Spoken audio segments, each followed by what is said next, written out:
we ready? Okay. Good morning, everyone. I'm going to open this meeting for the Polk County Board of Commissioners for Wednesday, April 9th, 2025. Commissioner Mordhorst is excused. We do have a quorum, and a note that announcements are on the agenda and extra copies are on the side table. First item up is for comments for items not on this agenda. All right, hearing none, I will move on to approval of the agenda. I move approval. And I will second it. All those in favor signify by saying aye. Aye. Aye. It passes. Approval of the minutes from April 2nd. So moved. And I will second. All those in favor signify by saying aye. Aye. Aye. Passes. Next up is approval of consent calendar. However, I am going to ask to remove item A for discussion. And that will leave us with item B, resolution number 25-07 as an item on the consent calendar. I move approval of the consent calendar as amended. And I will second. All those in favor signify by saying aye. Aye. Aye. Passes unanimously. Passes, sorry. Specific to that contract 25-34 Pacific Source Community Solutions. This is a significant contract. It's had some challenges over the last several months. I would like Mr. Hanson and Mr. Smith to give us just a brief update on what this contract is, why we're where we're at, what's happened. This is all just for public disclosure so that people will understand, as I've said in the past, we aren't making, this is a $12 million contract. We're not making a $12 million decision on a consent calendar. So, Mr. Hanson. Okay, Go for it, Mr. Hanson. go for it. Originally, this isn't a new contract. Originally, this contract was issued for 5 years based on the length of period that Pacific Source was granted the CCO in our area.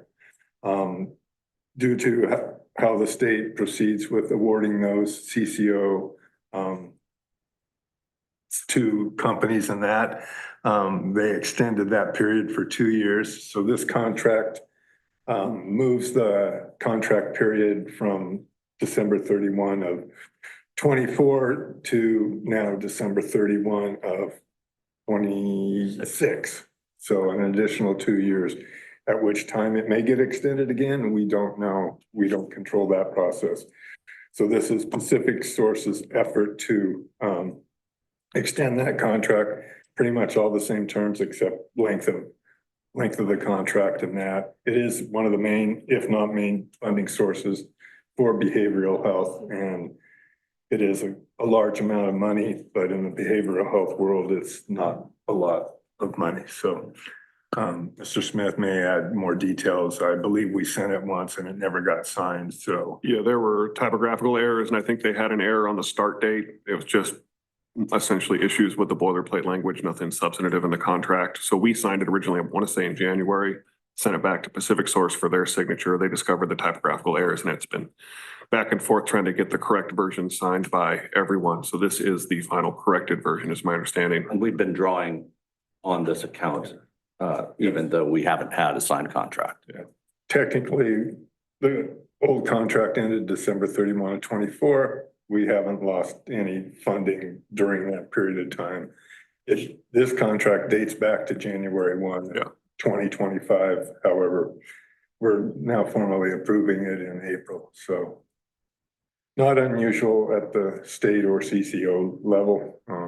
Should be better, but it isn't. So we do it with it what we can. So. And just for clarification for anyone listening, reading, watching this process, CCO is Coordinated Care Organization, and it is the institution in a variety of different methods across the state, which Medicaid funds are distributed for behavioral health outpatient treatment programs.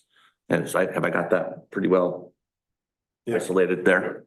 So I want to make certain that everybody understands what this is about. And to Greg's point specifically, it's how we fund that process, that service. It's the process in which those federal dollars funnel through the state through the CCO, and which in this case is an insurance company to us. So this little paperwork hiccup is just a minor part of the complications of doing behavioral health work.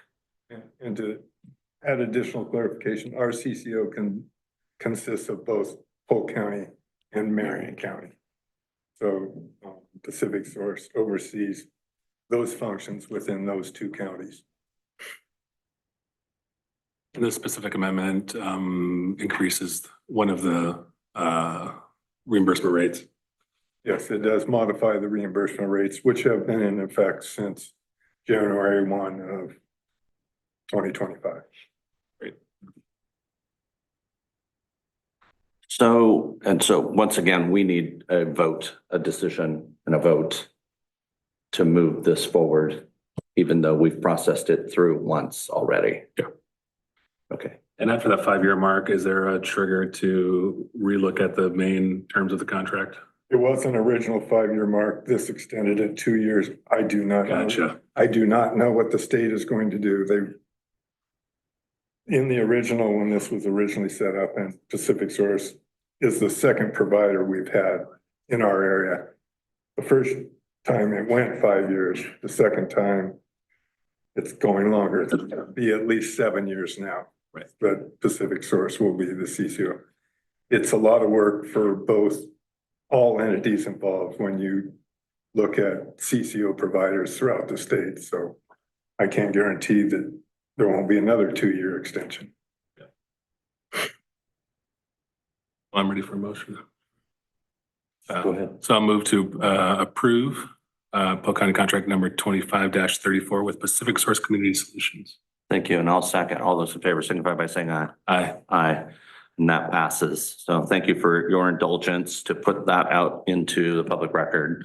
Next up is length of service awards. Mr. Hawkins. Good morning, Chair, members of the board. We actually have 2 individuals that we would like to recognize today, and they are actually both present, so that's nice. So first, we'd like to recognize Sydney Mulder for 10 years of service. Yeah, come on down. 10 years of service. to Polk County. Walk the whole. The gauntlet. Locked in. Speech. Your speech. No, I don't. Yeah. Thank you, Sydney. Thank you. Thank you. 20 to go. She hands that to Austin. Yes. So the second person we would like to recognize for 15 very, very long years of service. For who? Todd Whitaker.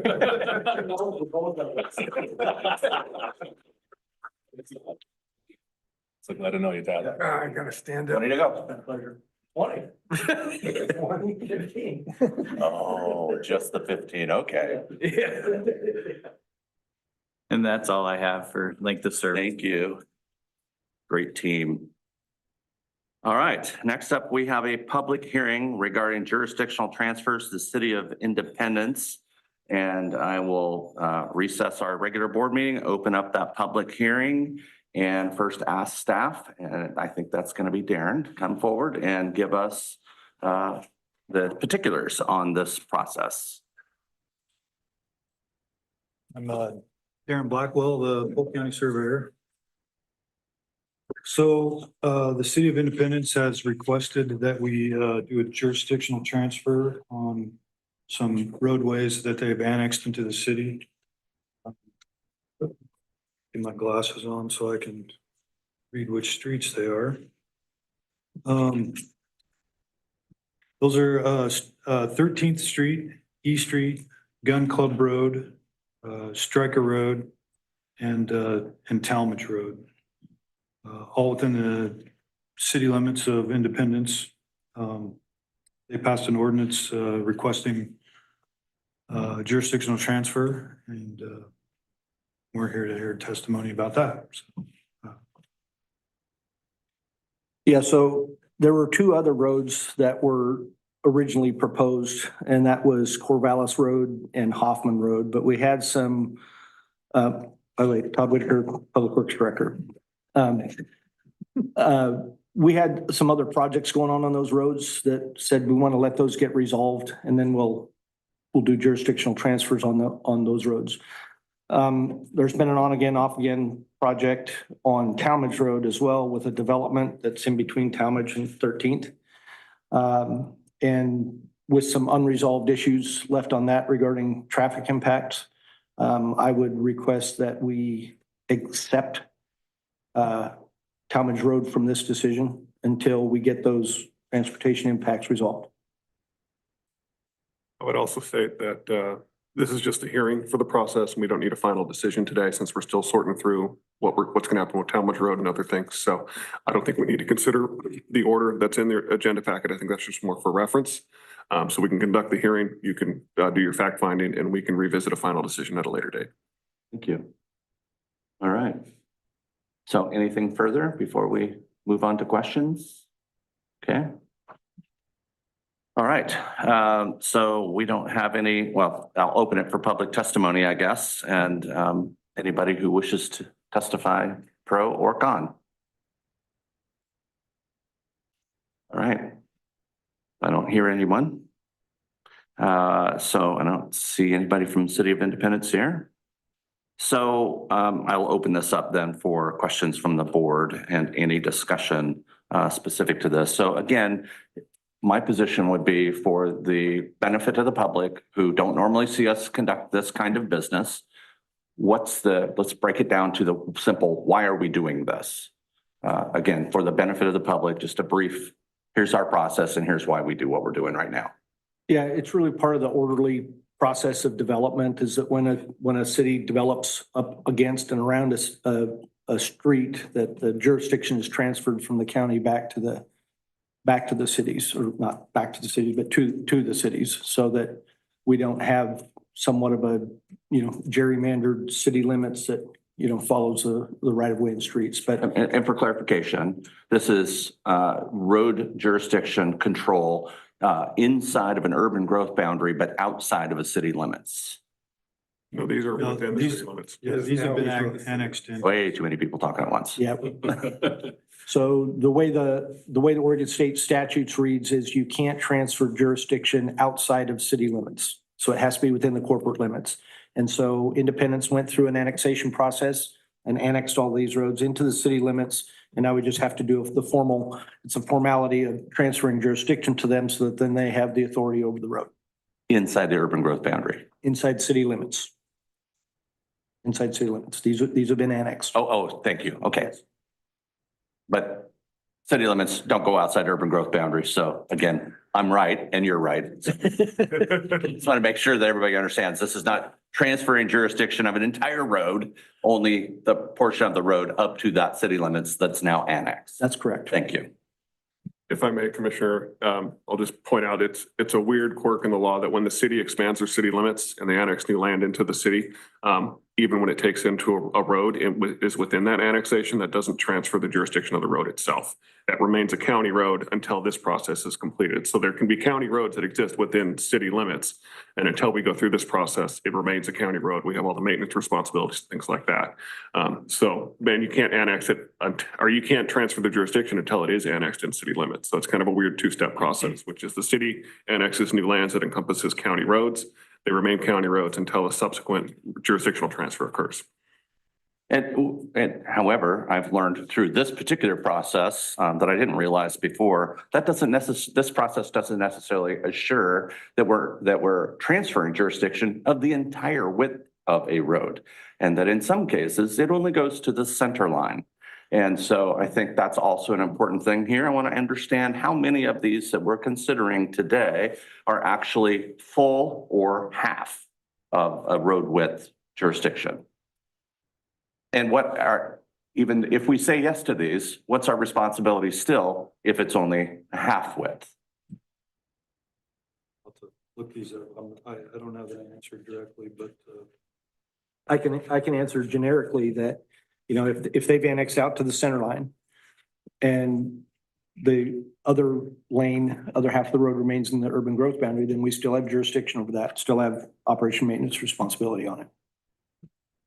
Then if there were, let's say, an overlay that was needed, then we would share equally in that cost, or if the costs were different on the one side than the other, then each would pay its fair share of that improvement. And who makes the decision about whether the overlay shall happen on any given stretch that you just defined? Well, when you have mutual jurisdiction like that, it's mutually agreed that it's So time it's to a do that. negotiated process per section every time. Correct. It's not in some IGA or something that says, we both share equal responsibility for maintenance of this road according to something. Well, the jurisdictional transfer and then state law is going to dictate that you each have your share of responsibility, but determining when to exercise that responsibility is still, that's a discretionary decision that's made by, each entity on their own. And Okay. I haven't run across times when we couldn't reach some kind of an agreement on that. There've been a few here or there, but Does that feel a little bit loose to you?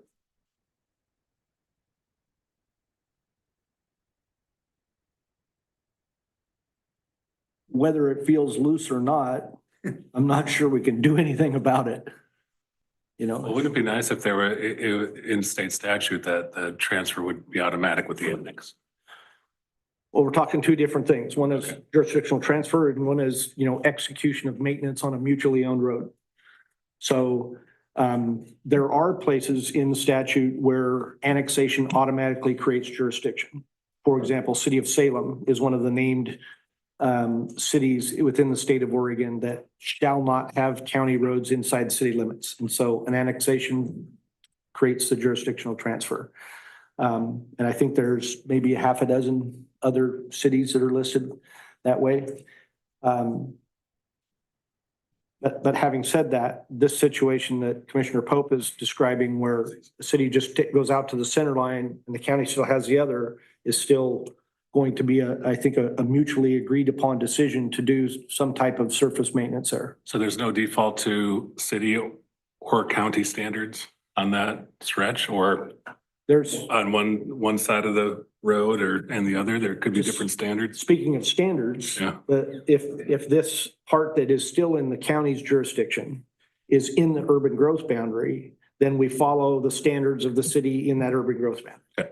That's what our standard is. And so if you take, for example, you've got not part of this list, but Corvallis Road, is one where the city's annexed out to the center line and the northbound lane would still be under county jurisdiction. And so when that needs a chip seal or that needs an overlay, we need to agree and get that in each of our respective budgets and work on that together. A road like Talmadge, for example, is going to be the city of Independence is annexed out to the center line. The southbound lane is still owned by Polk County. It's still in urban growth boundary of the Monmouth urban growth boundary. So we would follow Monmouth standards on one side, but city standards or independent standards on the other. And if we didn't have a jurisdictional transfer. Does that include curb gutter sidewalk standards? Mhm. Are we responsible then in this shared jurisdiction of helping pay for those standards? And for example, if there's an upgrade that needs to be done, there's not necessarily a development. I don't know if that really happens, but does the county then help pay for those shared upgrades to that city's urban standard? No, not necessarily. Okay. No, not necessarily. In the case of a recent project I can think of was on Talmadge Road, when we needed to do an overlay on that. And then, Monmouth standards were curb gutter sidewalk and Monmouth contributed money to that project. That's an ad hoc negotiation through IGA to determine that? Or is there just kind of a best practice? I think it's more of a best practice. Can it be an We IGA? don't have an IGA. Pardon? Can it be an IGA? Sure. Don't see why it couldn't. Yeah. I'd have to think more about what that IGA would say. Yeah, well, no decisions being made here today, clearly, but this is a point of questions that, again, we need to make certain that we're we're preserving the right of the county to do what it does and allowing the cities in their jurisdiction to do what they do. So I think we just need to be more educated about what that looks like, especially when we're looking at a fairly significant list of potential roads. So did you find what you're looking Yeah, for? North Gun Club Road, where they annexed the remaining half into Independence. So I think that jurisdiction will be all under Independence once we transfer. So we're done with Gun Club. Yes, it looks like 13th Street is another one that, well, I could be incorrect about that one. I'm sorry, Darren, I didn't mean to catch you off guard. No, it's In that. fine. It's fine. Talmadge Road is another one, I think that is a portion of that in Monmouth.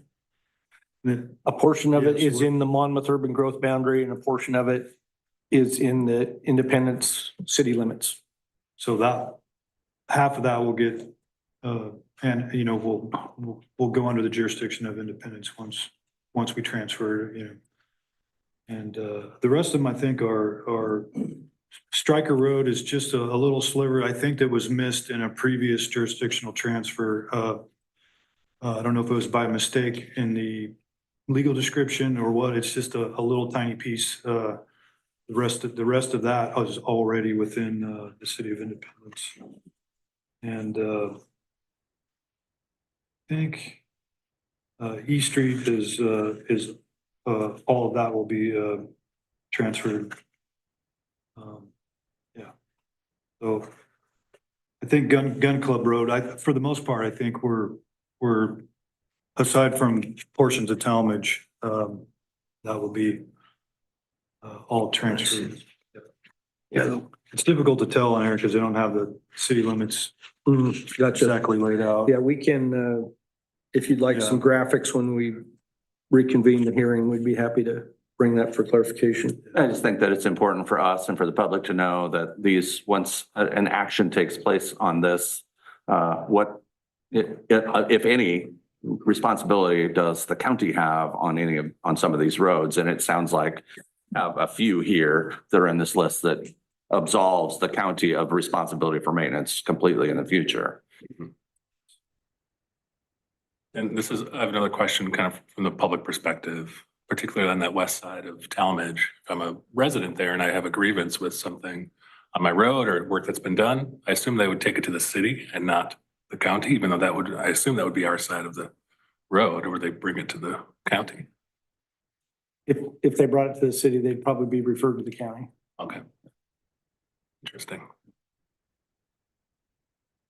It's not a clean process. It's not a clean, I was gonna say the same thing. It's Like, it doesn't make a lot of sense. it's challenging here because again, you want to know who's responsible. Yeah. And again, so that's why it bothers me a little. It's maybe not abnormal for you all, but for us, it's like, yeah, if we're making transfers, then we should have IGAs or agreements written in advance that says who's got what responsibility, so that it's not up for debate or question or somebody misses it. It's like, no, it's yours or it's mine. And maybe it's not that clean, but I want to make certain that we have an opportunity. We don't do this very often, so I want to make sure we have an opportunity that sets the right tone and pace for everybody else who we may have this job with. Yeah, I don't know that you'd need an IGA to say it's your responsibility or our responsibility. That's what the jurisdictional transfer does. Okay. It says it's your responsibility. Having said that, the fact that any entity is responsible to maintain a road does not require them to provide any particular maintenance on that road at any particular schedule. So Polk County, we choose to maintain our roads to a higher level and do surface treatments more often than other agencies. And so another agency might say, nah, we don't want to put any money towards that. And so How is that negotiated on a project by project basis, or does the jurisdictional transfer agreement itself name that maintenance schedule? Or is that just, no, it doesn't. It's just, worked out on a project by project basis. okay, The statute I keep repeating myself. specifically says that when the jurisdictional transfer, that all responsibility transfers with it. That includes maintenance and all those kind of things. So it does state in the statute, and I don't have that in front of me or, no word by word, but it does specifically say that I'm It's talking all about the case of responsibility. case of a shared road. that muddies things up, certainly. I think potentially you could have in a somewhat absurd scenario where, the county decided to overlay a road that we had half of the jurisdiction on, the city didn't want to, and we could just overlay our half.